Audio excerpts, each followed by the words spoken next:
자, 여러분 94쪽 보면은 시조에 대해서 나와 있거든요. 근데 시조 중에 우리가 조선 후기 되면은 시가 점점 더 길어진다 했지, 그치? 그래서 조선 후기에 많이 쓰여진 시조를 우리 사설 시조라고 한다 했죠, 그쵸? 그래서 그거에 대한 이제 내용 나와 있는데 먼저 내용 보고 작품 보고 이렇게 할게요. 자, 17세기에 등장해서 18세기 성행한 사설 시조는 평시조와 비교할 때 이런 평시조는 우리가 기본 시조 형식이 3장 6구 45자 내외잖아요. 그쵸? 이 형식이 지켜진 시조가 평시조죠. 그쵸?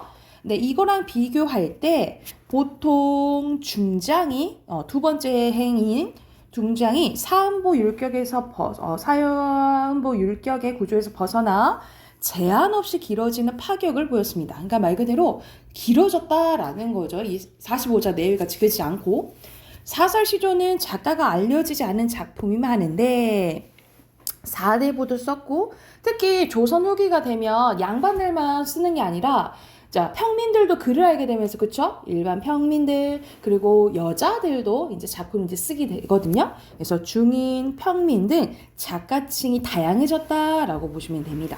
사설 시조는 우아한 기품과 균형을 강조한 평시조에 비해 직선적인 언어를 사용해서 말 그대로 솔직하게 얘기하는 거지, 그치? 그래서 정서를 진솔하면서도 해학적이며 풍자적으로 표현했다라는 게 특징입니다. 여러분 해학이나 풍자나 공통점 뭐야? 웃음 유발하는 거죠, 그렇죠? 그래서 근데 좀 차이점은 만약 웃음 유발하고 약간의 대상에 대한 연민 이런 게 있다 하면 해학이고요. 풍자는 비꼬는 거예요, 그렇죠? 그래서 비판이 기반돼 있다라고 보시면 돼요. 그래서 웃음 플러스 연민이 해학, 웃음 플러스 비판이 풍자라고 생각하시면 돼요. 그래서 우리 나라의 약간 전통적인 약간 느낌은 어떤 느낌이냐면 우리가 마냥 힘들다고 힘들어 라고 하는 게 아니라 이 힘듦을 약간 웃음으로 승화시키려고 하는 게 많다라고 생각하시면 될 것 같아요. 그래서 삶의 고뇌와 시름을 노래하면서도 여기서도 나와있죠? 이를 어둡게만 그리지 않고 웃음을 곁들여 표현했다는 게 전체적인 특징이다 라고 보시면 돼요. 그래서 이 면모가 드러나는 작품이 가에 나와 있어요. 가 봐볼게. 자, 한수마, 새 한수마, 가는 한수마. 여러분 한수마 우리가 하고 쓰는 한숨 있죠? 그 한숨 얘기하는 거야. 뭐뭐야 라고 불렀네, 그치? 한수마 하고 사람처럼 부르는 거잖아요, 그쵸? 그럼 전체적으로 의인법이고요. 그리고 우리가 뭐뭐야 라고 부르는 거는 우리가 시에서 표현 방법으로 부를 호자 기억하시면 돼요. 돈호법이요. 돈호법. 뭐뭐야 라고 부르는 거는 돈호법이요. 돈호법. 한숨아, 새한숨아, 너 어느 틈으로 들어오느냐? 너 어디로 들어오는 거야? 라고 얘기를 하는 거예요. 고모장지, 새살장지. 이거는 이제 장지 종류인데 우리가 문 전통적으로 말할 때는 우리 한지로 만들잖아요. 그쵸? 그 문 종이 종류라고 생각하시면 돼요. 가로다지, 여다지. 암톨적이, 수톨적이. 우리가 열쇠 있잖아. 전통 열쇠는 이렇게 안에 넣는 거는 우리가 보통 이렇게 튀어나와 있잖아요. 그치? 그걸 보통 이제 할 때도 있고 우리가 그 문 만들 때 있잖아요. 문 매달 때 이렇게 고정시키는 게 암톨적이, 넣는 게 수톨적 이렇게 얘기하거든요. 그래서 그 넣는 부분을 생각하시면 되고 배목걸쇠에 나와 있지. 배목걸쇠는 기역자 모양의 쇠를 얘기를 해요. 뚝딱, 뚝딱은 음성 상징어죠. 뚝딱 닫고 용, 거북 자물쇠로 수기수기 채웠는데 이것도 넣는 모양이니까 크게 음성 상징어로 볼게요. 의태어지 마. 채웠는데 병풍이라 덜컥 이것도 덜컥 접은 족자라. 우리 족자는 이렇게 우리 두루마리 이렇게 말아가지고 이렇게 어디에 걸 수 있는 거 있잖아. 그걸 이제 족자라고 하는데 대굴대굴 많으냐. 너 어느 틈으로 들어오느냐. 내가 아무것도 들어오지 않게 저렇게 막 막았는데 너 어느 틈으로 들어오는 거야? 라고 얘기를 하는 거예요. 어인지 어쩐지 너 오는 날 밤이면 잠 못 들어 하노라. 너가 오면은 나 잠 못 들어. 나 힘들어. 라고 얘기를 하는 거예요. 그래서 여기서는 시름으로, 말 그대로 시름으로 인해 잠을 못 들어 하는 화자의 상황을 약간 해학적으로 표현했다라고 보시면 될 것 같아요. 그래서 중장이 약간 해학적인 면모가 좀 드러난다라고 보시면 될 것 같아요. 그래서 밑에도 설명 나와 있죠. 이 작품은 근심과 걱정으로 잠을 이루지 못하는 안타까움을 노래하는데 내부에서 나오는 한숨이 외부에서 들어온다고 하여 이를 막고자 하는 발상이 돋보이는데 한숨을 막기 위해 철저하게 문단속하는 상황을 야단스럽고 장황하게 서술한 것이 뭐다 이 말이야? 해학적이다 이 말이야. 그래서 이 시의 주제는요. 위에다 주제 쓸게요. 그칠 줄 모르는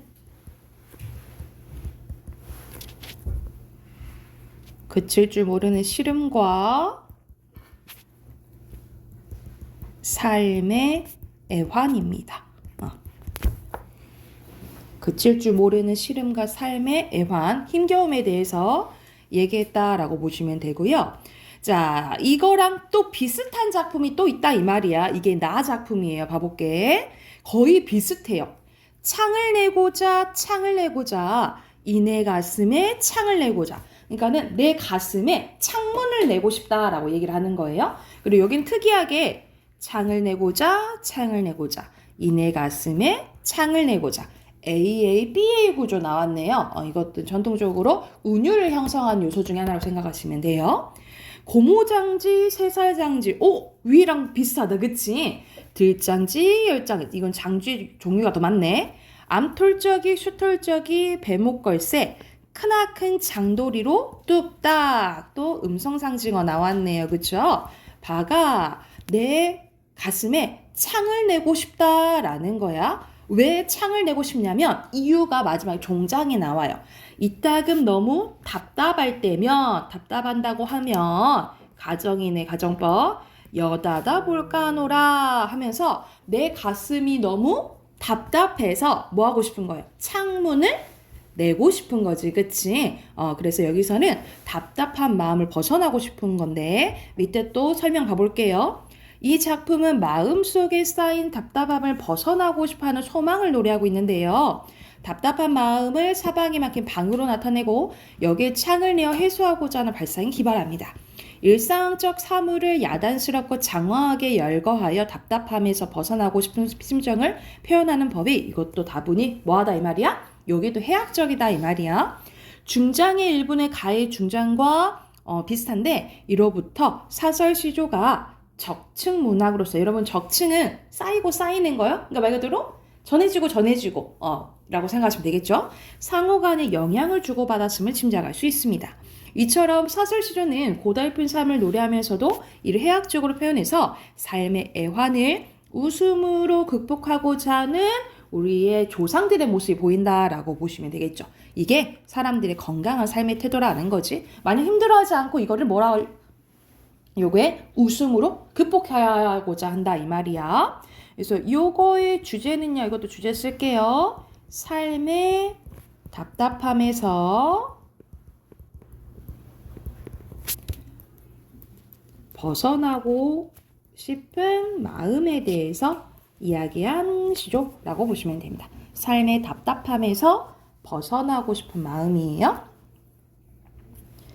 주제 쓰시고 옆에 세 문제 풀어볼게요. 거의 공통적인 문제랑 차이점 나오거든요. 참고하면서 풀어볼게요.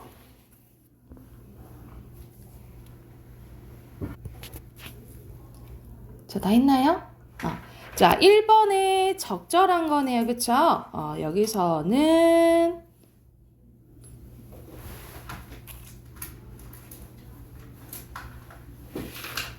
4번이고요. 2번에 적절하지 않은 것은 여기서 나 보면 창을 답답해서 창을 내고 싶다 했지 뭐 때문에 그런지 이유는 안 나와 있죠. 그쵸? 여기 아니에요. 4번이고요. 3번의 기억은 한숨은 내가 힘든 원인인 거고 그치? 창은 그것을 해소하고 싶은 거죠. 그쵸? 4번입니다. 자, 뒤로 넘기면 약간 생물과 관련된 질문 나왔거든요. 바로 문제 풀고 같이 한번 봐봅시다. 99쪽까지 쭉 푸시면 돼요.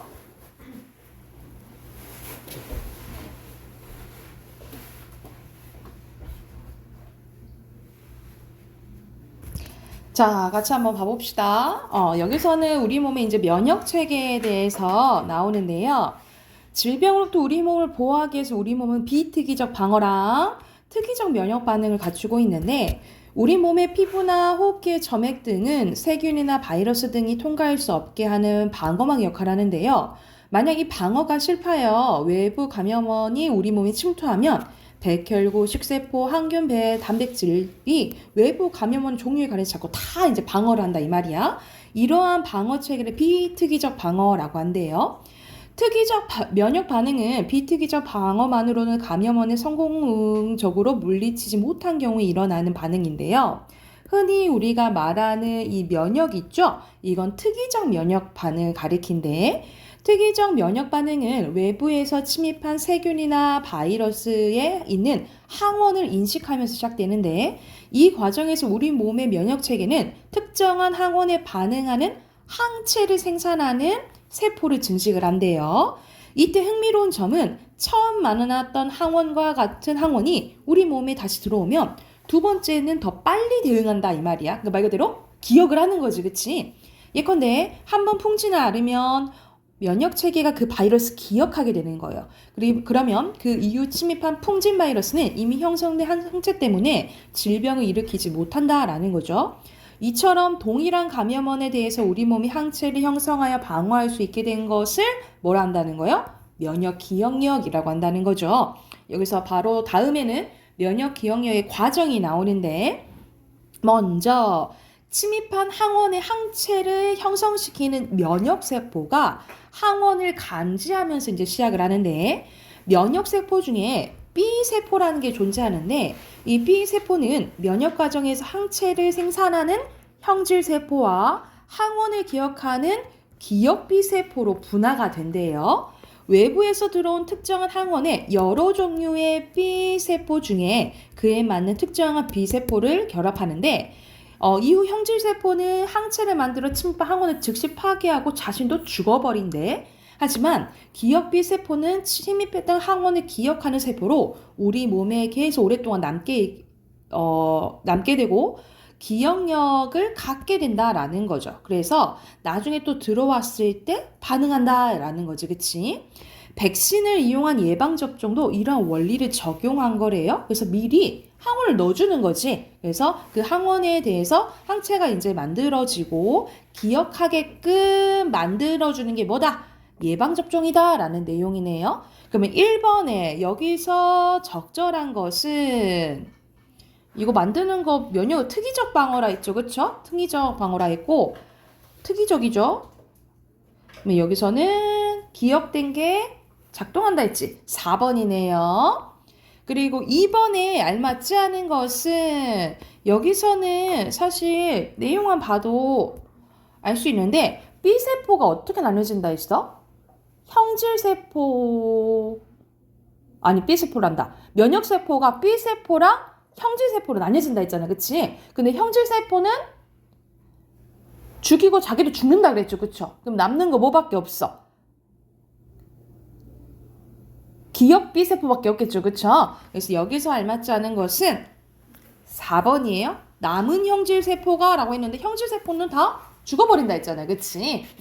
그래서 여기서는 남아있지 않겠죠. 그쵸? 남아작용하는 거 아니겠죠? 뒤로 넘겨서 순서대로 니은, 리을, 디귿, 기억이고요. 순서대로 감지, 고뇌, 증식이고요. 장황하다, 다분히, 주입입니다. 오른쪽에는 이 바이러스에 대해서 이제 얘기하는데, 먼저 면역 체계란 우리 몸 안에서 면역 세포가 생성되고 반응하는 체계라고 나와 있죠.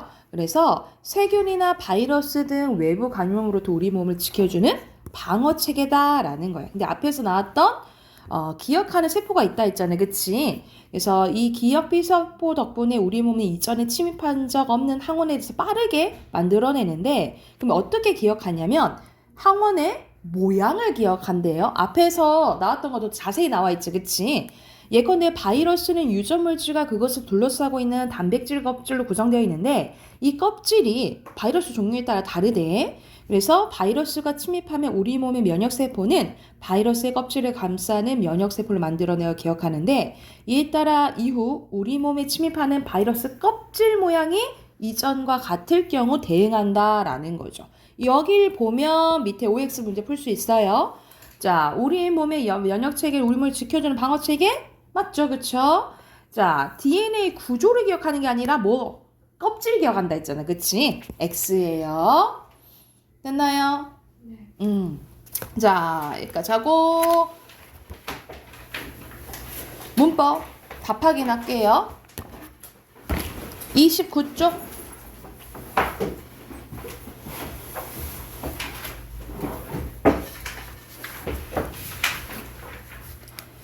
자, 29쪽 우리 명사, 대명사, 수사 체형 부분 했는데 바로 한번 봐볼게요. 체형은 조사랑 짝꿍이죠.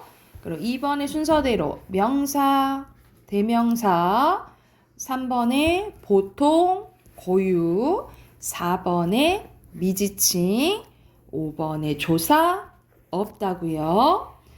자, 명사입니다. 순서대로 배, 이순신, 나라, 그리고 이름은 대신 나타나는 대명사는 순서대로 우리, 저기, 너, 그거.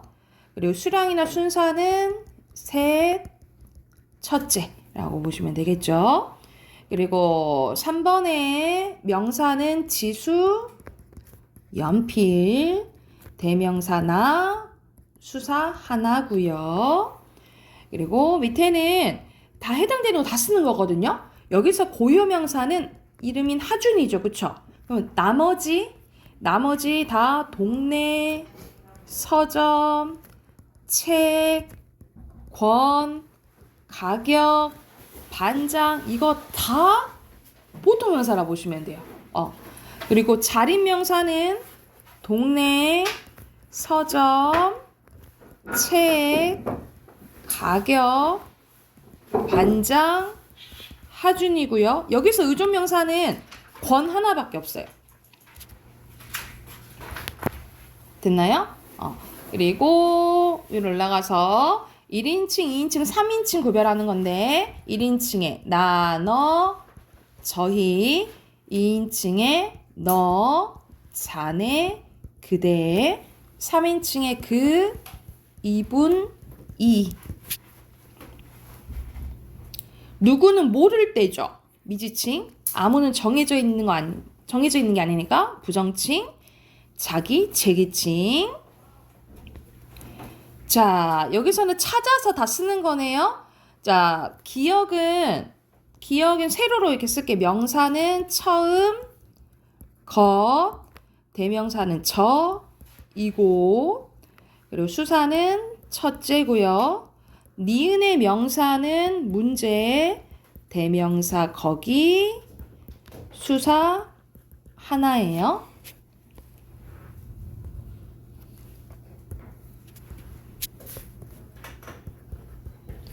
자, 그리고 여기서는 한자로 바꾸는 거거든요. 1, 4, 5, 제1, 제2예요. 자, 뒤로 넘겨서 OX 문제 나와 있는데 여기서는 자립명사, 그냥 자립명사인데 이게 단위명사 역할을 할 때도 있다 이 말이야. 그거 해당되는 거 찾는 거거든요. 근데 여기서는 여러분 군대는 혼자 쓰이나? 여러 군대 할 때만 쓰이잖아. 그치? 그래서 여기 X고요. 그릇 있죠? 덩어리도 있죠? 숟가락, 발자국은 다 그냥 명사도 되잖아요. 그치? 그래서 1번만 아니었어요. 답이 1번이겠지, 그치? 그리고 2번 가볼게요. 2번에는 품사 이제 분석하는 거네. 순서대로 명사, 형용사, 관형사, 명사, 명사, 형용사, 명사, 부사예요.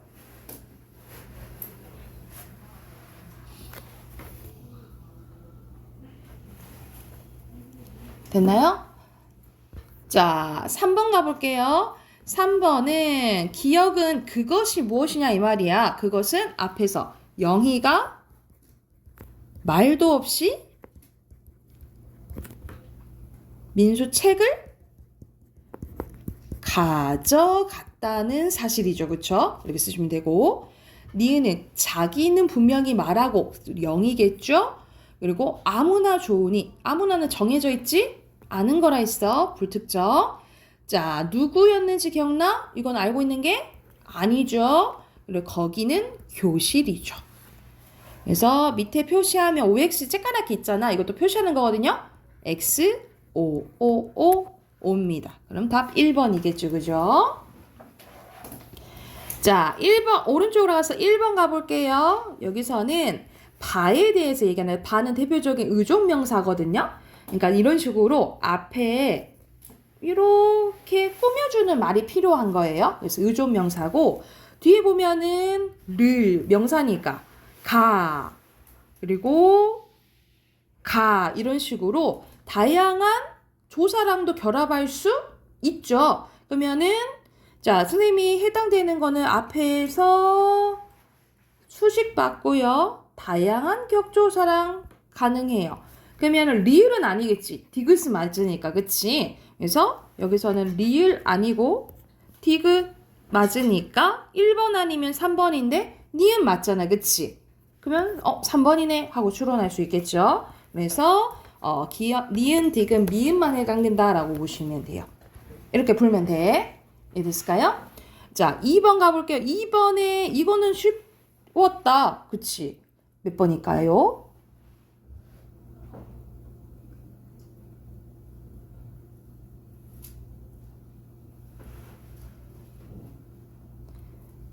여기서는 보통 우리를 나를 가리킬 때도 우리를 많이 쓰잖아. 그치? 그거랑 우리부터 3인칭 할 때랑 구별을 해야 되겠죠. 그쵸? 이때는 요거랑 뭐랑 같아요? 우리 같이 가자. 요거랑 같겠죠. 그쵸? 3번입니다. 자, 3번에, 여러분 3번이 조금 어려웠을 것 같아요. 3번이 조금 어려웠을 건데, 왜냐면 그냥 품사 문제가 아니라 다른 걸 다 복합적으로 되어 있거든요. 우리 앞에서 배웠던 뭐 합성어, 파생어도 나오고요. 말 그대로 우리 니은 첨가현상도 같이 나왔는데, 여기서 우리가 니은 첨가현상이라기보다는, 니은 첨가라기보다는 사이소리 현상이거든요. 사이소리 현상인데, 자, 우리 이것도 한번 했을 거야. 자, 단어랑 단어를 합쳐졌을 때 뒤에 된 소리가 나거나 니은 소리가 나거나 니은 소리가 덧나면 시옷이 들어가거든요. 그래서 예시로 써주면 우리가 생일 촛불 분다 하잖아. 뿔 된 소리 나죠. 그쵸? 그걸 나타내기 위해서 시옷이 들어가는 거예요. 우리가 치아를 보호해주는 게 잇몸이죠. 잇몸 이렇게 발음 나지. 그치? 니은이 덧나서 시옷이 들어가는 거예요. 그리고 나무 플러스 잎 우리가 쭈르륵 발음을 나뭇잎 이렇게 돼요. 나뭇잎. 니은 소리가 덧나 그걸 나타내기 위해서 또 시옷이 들어가는 거예요. 근데 이거 사이소리 현상의 조건은 뭐냐면 고유어 플러스 고유어거나 고유어 플러스 한자어일 때예요. 이때 이러한 현상이 나타나면 시옷이 들어가는 거야. 근데 여기서 그래서 빨랫돌, 옷깃, 혼잎을, 뱃머리, 깻잎 이렇게 나눠볼 수가 있는 건데 빨랫돌, 된 소리가 나잖아요. 그쵸? 된 소리가 나니까 뒤 가에 대한 거 맞겠죠. 근데 옷깃 봐볼까 여러분? 옷깃은 우리 오깃이야? 원래 옷이잖아. 시옷이 들어간 거? 아니죠? 그래서 2번이에요. 이랬나요? 자, 뒤로 넘겨서 1번 가볼게요. 1번에 띄어쓰기가 옳은지 아닌지를 봐야 되는데 여러분 이 똑같은 만큼도 얘가 의존명사일 때가 있고 의존명사일 때가 있고 조사일 때가 있는 거예요. 의존명사면 앞에 말과 뭐 해야 돼? 띄었어야 돼. 조사면 앞에 말과 앞에 체언이면 붙였어야 되는 거예요. 그럼 봐봐. 노력한. 이거 체언이야? 아니지. 그럼 띄어 쓰는 거? 맞죠? 답 1번이에요. 나머지는 이건 붙였어야 되니까 잘못됐고 나머지는 띄었어야 잘됐다 라고 보시면 돼요. 2번 가볼게요. 2번에 적절한 것은 여기서는 반은 이런 반은 목적격 조사랑만 붙을 수 있어요?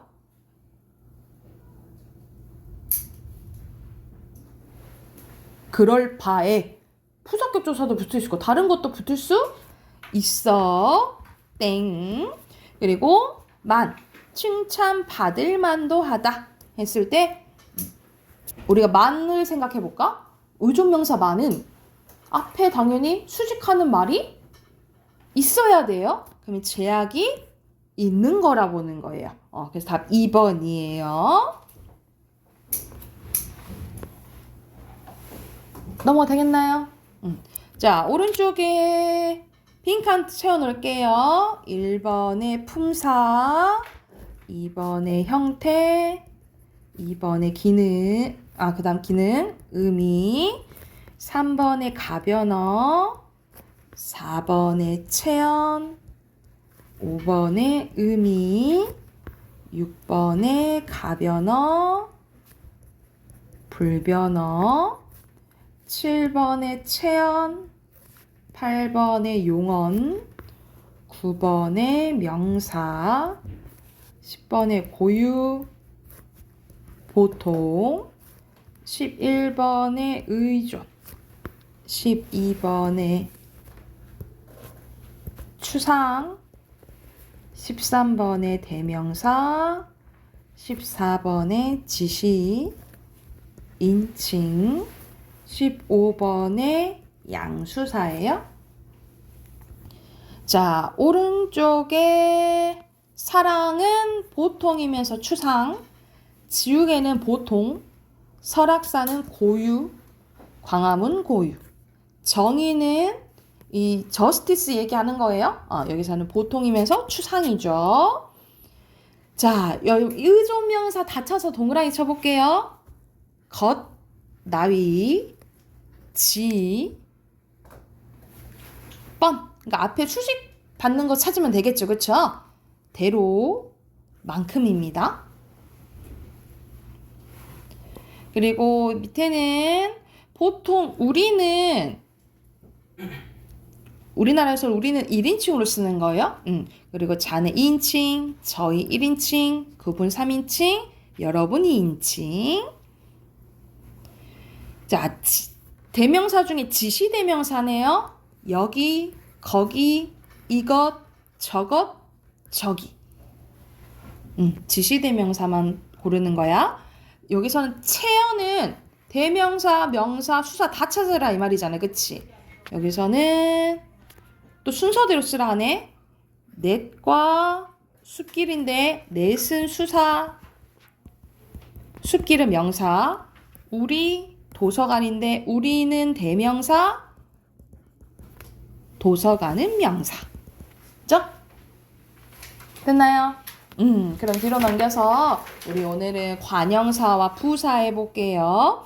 자, 관형사와 부사의 공통적으로 묶었을 때는 수식어이라고 합니다. 수식어. 다른 말을 뭐 해주는 말이에요? 꾸며주는 말이에요. 꾸며주는 말. 근데 먼저 수식어니 개념 나와 있네. 체언이나 용언 같은 다른 말 앞에 놓여 그 말을 수식하거나 한정하는 기능을 하는 단어로 관형사와 부사가 있습니다. 관형사와 부사가 있어요. 어형이 단어의 형태가 고정되어 있어서 활용할 수 없는 다 뭐야?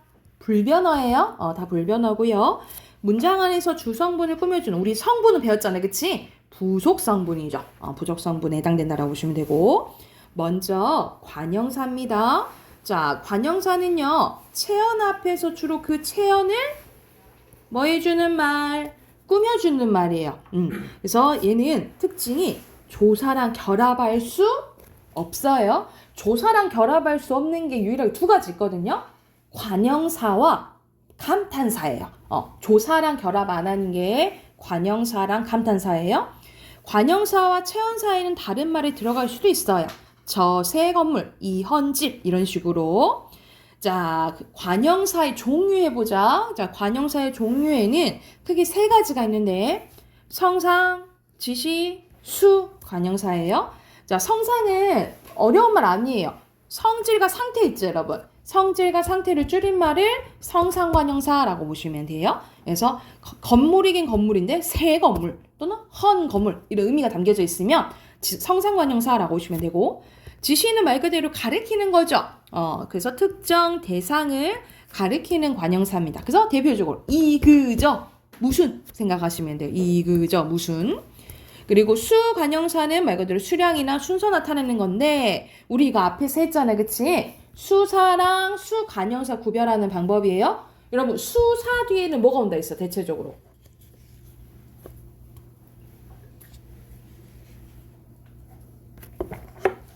수사 뒤에는 뭐가 온다 있죠? 얘는 체언이니까 체언은 보통 뭐랑 짝꿍? 뭐랑 짝꿍이야? 조사. 그렇지, 조사. 그리고 수 관형사는 어떤 역할을 해? 보통 체언을 꾸며주니까 뒤에 뭐가 와야겠어요? 체언 와야 되겠죠, 그쵸? 그래서 이게 구별법이라 했어. 다시 수사 뒤에는 뭐가 와요? 조사 와요. 수 관형사 뒤에는 뭐가 온다고? 의역 뭐가 온다고? 수 관형사 뒤에는 뭐 온다고? 체언이 온다고 해요. 아셨죠? 자, 그래서 관형사의 종류에 뭐 있다? 성상, 지시, 수 있다. 이렇게 기억하시면 돼요. 그러면 관형사 끝. 오른쪽 가요. 오른쪽 부사입니다. 자, 부사는 체언 이외의 것들을 다 꾸며준다고 생각하시면 돼요. 그래서 용언이나 문장 전체에 다른 부사들을 꾸며주는 말입니다. 이것도 불변하고요.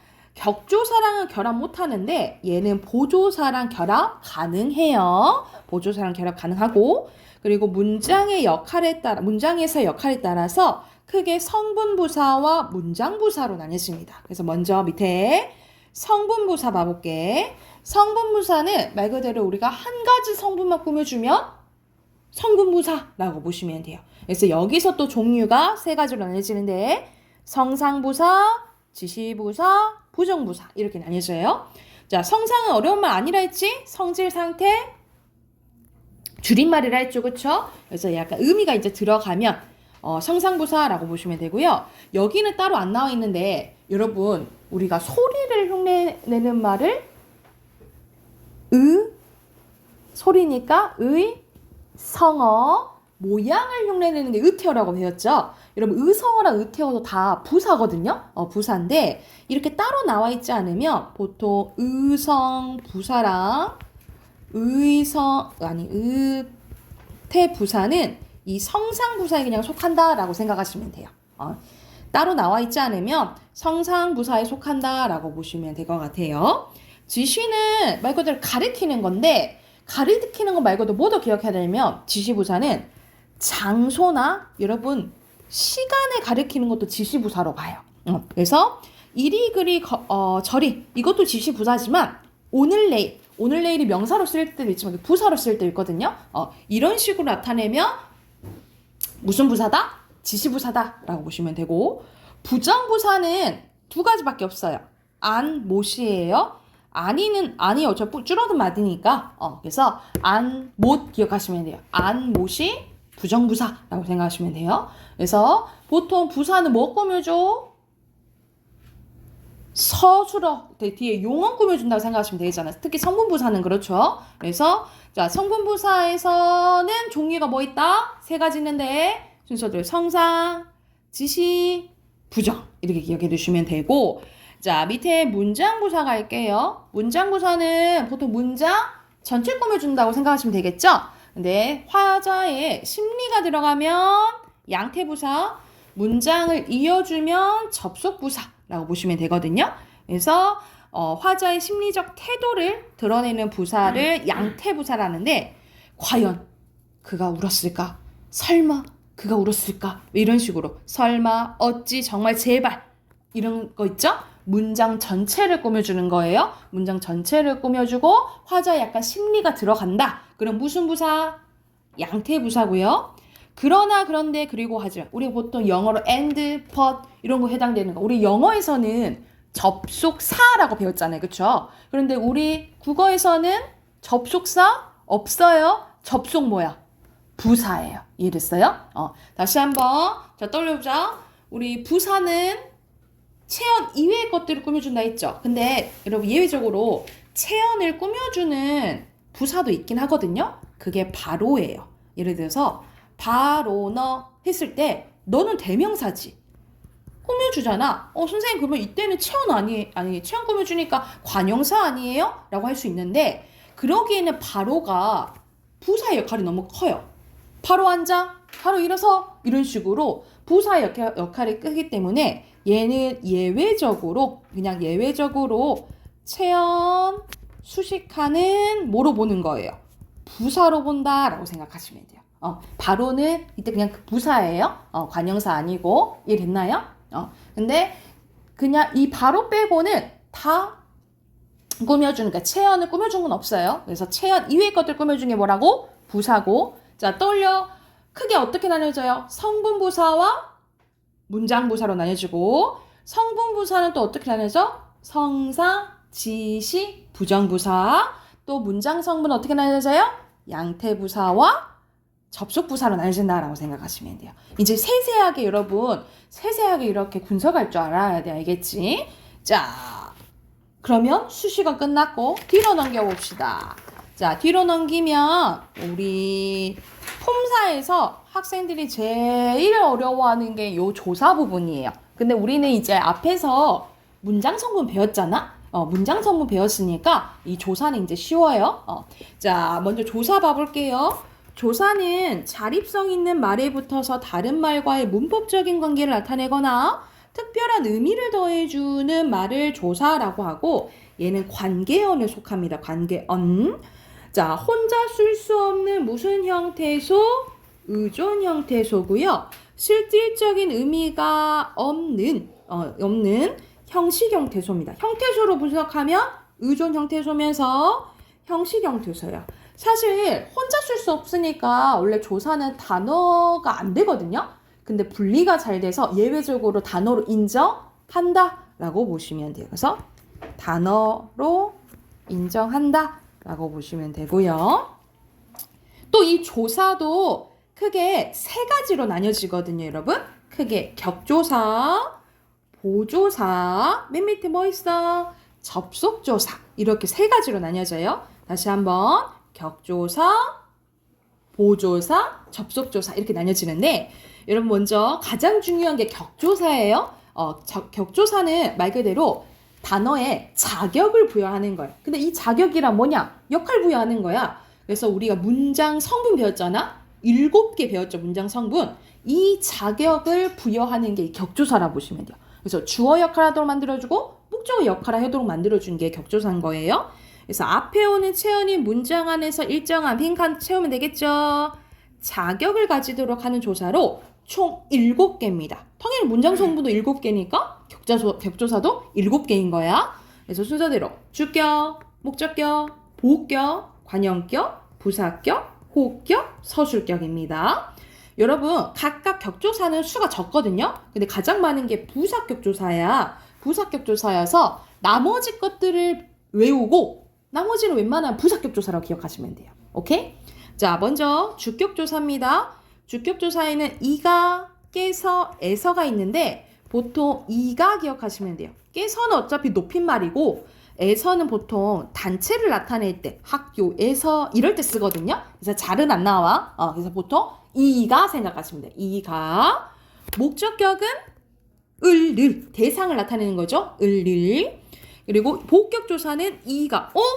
이가 또 나왔다, 그치? 근데 보어는 생각하면 되죠. 서술어 뭐 앞에서만? 되다, 아니다. 그치? 서술어 되다, 아니다. 앞에서의 이가는 무슨 격조사다? 복격조사다. 라고 기억해 두시면 되고요. 여러분, 관형격 조사는 딸랑 하나밖에 없어. 의예요. 의 하나야. 그래서 나의 취미 이렇게 꾸며주잖아. 그치?